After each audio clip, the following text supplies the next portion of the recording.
Eh bien bonjour à tous, aujourd'hui je vous fais une vidéo sur Harry Degon. Qu'est-ce que je raconte? Harry Bourgogne, en fait c'est le fils d'Alain Degon. Voilà, qu'on prenne bien les choses au bon endroit.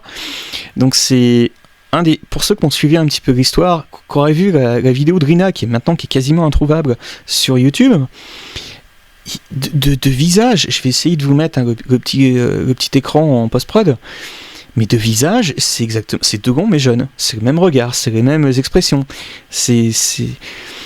Et là où ça a été... Donc il avait fait un premier appel télévisuel, et malgré cela, en fait, et je pense que ça a dû l'empirer, parce que, vous savez, quand vous êtes déjà de base à vivre au quotidien, même quand vous avez une notoriété et autres, où vous avez un héritage visuel, artistique ou autre d'un artiste, mais vous n'avez pas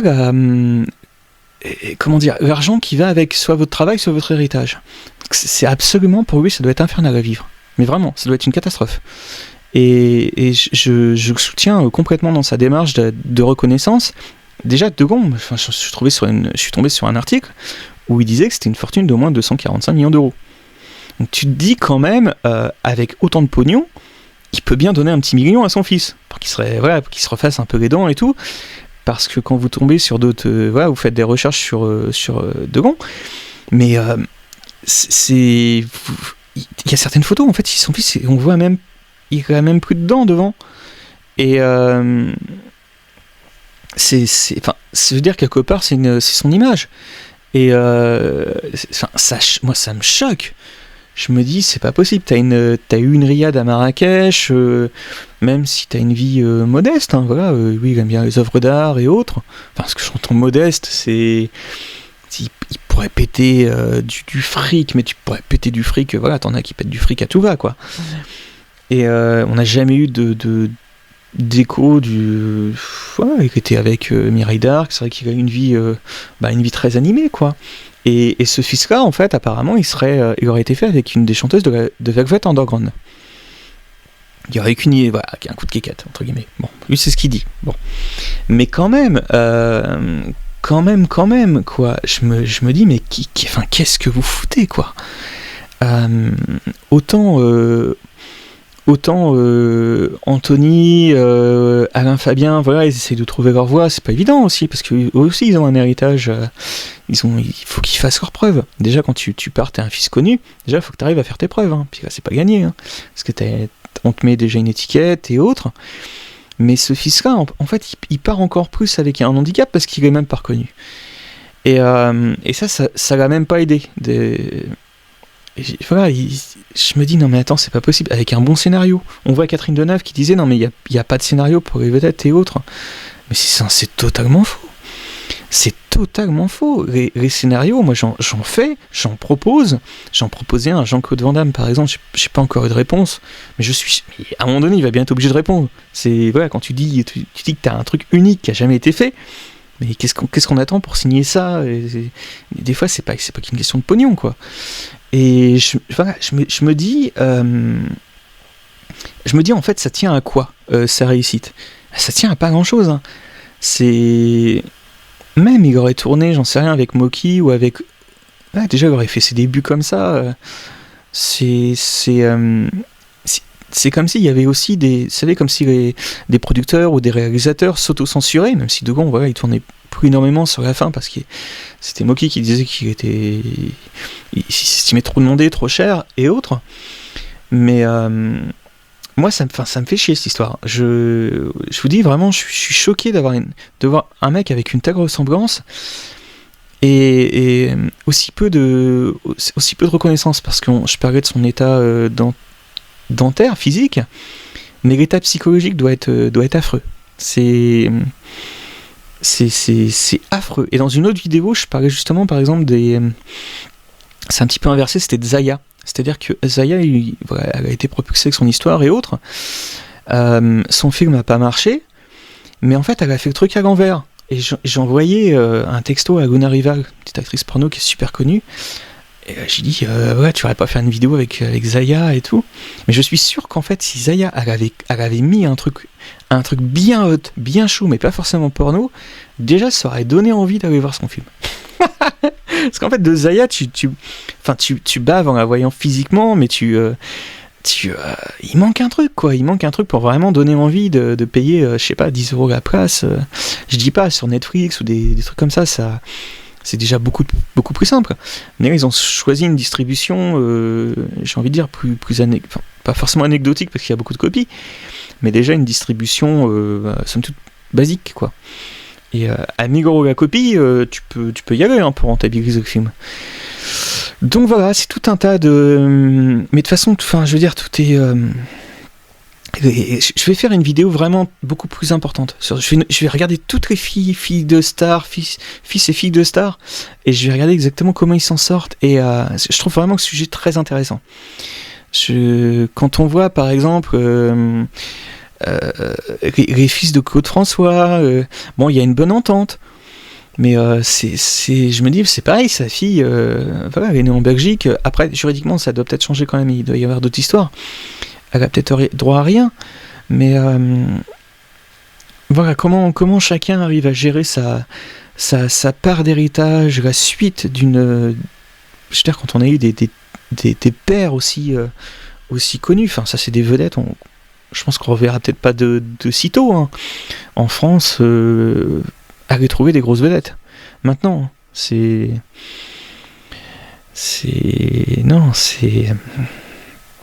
on vous donne plus la chance. C'est même pas une question de pognon, parce qu'en fait le pognon on arrive toujours à... Je veux dire, il est trouvable, mais avec des aides, mais quand on voit les films... je regardais la dernière production de Kev Adams, quoi. Il voulait faire un Vladimir Poutine noir. Alors je sais pas si...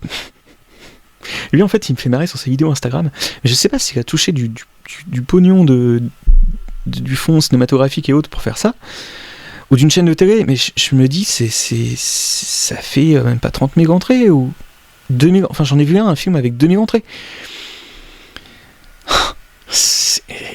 Voilà, le pognon il est pas où il doit être, qui regarde ça, qui donne les aides, qui... S'il y a des mecs qui attendent, quoi. Et Harry Boulogne, moi je suis sûr que ça pourrait être une grosse vedette en fait. Ouais, j'en suis certain. Après, il faut voir son état psychologique. Hein. Je pense qu'il faut vraiment faire un check-up. Parce que ça fait tellement amateur en fait les vidéos sur YouTube. Mais voilà, enfin, le mec il a peut-être pas forcément la technique, il est pas guidé, donc il a pas le matos. Ouais, moi je me fais aider là par exemple. J'ai du super matos quoi pour tourner cette vidéo.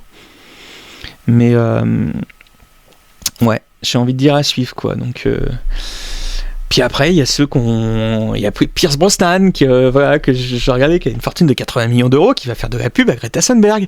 Mais qu'est-ce que vous foutez, putain? Non mais t'es un ex James Bond, t'es un ex agent secret, tu regardes Aston Martin et tout, mais renseignez-vous un petit peu quoi. Enfin putain, vous perdez votre crédibilité. Vous avez construit une telle carrière. Et encore, la carrière, c'est comme avec Jean-Jacques Hano.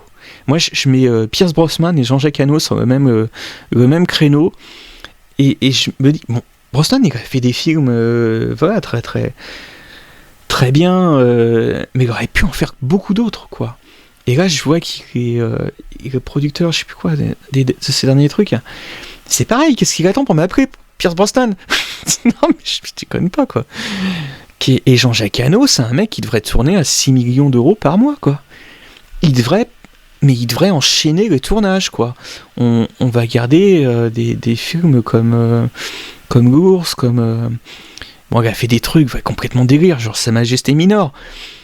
Mais quand vous voyez la série qu'il a fait pour la vérité sur l'affaire Harry Kéber, la série qu'il a fait sur TF1, je trouvais que c'était vraiment réussi, quoi. C'est un mec qui devrait tourner à 6 millions d'euros par mois, quoi. Et voilà, enfin... Après, vous allez vous dire, non, mais c'est des histoires de grands, de machin. Mais non, ça... Je sais pas. C'est... Voilà, moi, ça me... Ouais, c'est un petit message, hein, pour... je m'adresse à Anthony, bon, ils me connaissent pas, hein, mais à Anouchka et puis à Alain Fabien. Je me dis, non, mais quand même, c'est votre frère, quoi. Donc, ouais. Donc, il voulait se faire inhumer... dans son domaine de Douchy, Donc je crois il y avait eu une histoire avec Jeanne d'Arc. Je vais essayer de vous retrouver ça. J'essaye de regarder en même temps en fait parce que j'ai pris des notes. Je voulais vous raconter l'histoire avec Jeanne d'Arc en fait. Oui, en fait, il voulait terminer sa vie discrètement dans sa propriété du Guaret. Et actuellement, il vit en Suisse. Il est hospitalisé en Suisse. Et bon, là, il parle des frais d'entretien. C'est un domaine de 120 hectares et autres. Ah oui, c'est ça. Et en fait, on dit que Jeanne d'Arc avait fait halte à la brûlerie en se rendant à Auxerre. Donc, et bon, c'est le nom du domaine. C'est fou parce que en fait, de long, tu te dis, et sa fille voudrait garder ce domaine. Tu te dis quand même, il y a un vrai passé historique. Tu sens qu'ils ont envie de garder ce passé historique, même lui, peut-être dans sa foi catholique ou autre, d'y mourir et même peut-être de garder ce domaine. Bon, ils ont vendu pas mal de choses. Là, je regardais, il y avait du Rembrandt Bugatti, des œuvres d'art et tout. Bugatti Rembrandt, je sais plus comment on dit. Mais là, il se dit non, mais je vais tout vendre. Et à quelque part, il a raison, mais c'est affreux aussi cette histoire de tout vendre. Quand t'as fait ta carrière en France et t'es une vedette internationale et t'es obligé de tout vendre parce que justement t'es trop taxé, t'as des histoires tu risques d'avoir des histoires avec tes impôts, de machin, tout ça, de reconnaissance. Faut pas que son fils ait l'impression qu'ils sont en train de tout vendre et qu'il va être complètement exclu. Ils vont le tuer. Là, vraiment, vous allez le tuer. Hein. Donc, ouais, c'est bon courage pour vous sortir de toutes ces emmerdes. Moi, ça me fait marrer. Moi, dès que c'est le bordel, de toute façon, ça me fait marrer. Mais je me dis, voilà, franchement, ouais. Bon courage. Et puis bonne continuation à Genève, voilà, même si c'est pas évident, il doit avoir des soucis de santé, mais moi c'est pareil, c'est Genève, c'est mon coup de cœur, c'est peut-être là où je finirai aussi, je sais pas jusqu'à quel âge et tout, mais en tout cas, ouais voilà, bonne continuation à Genève, ciao.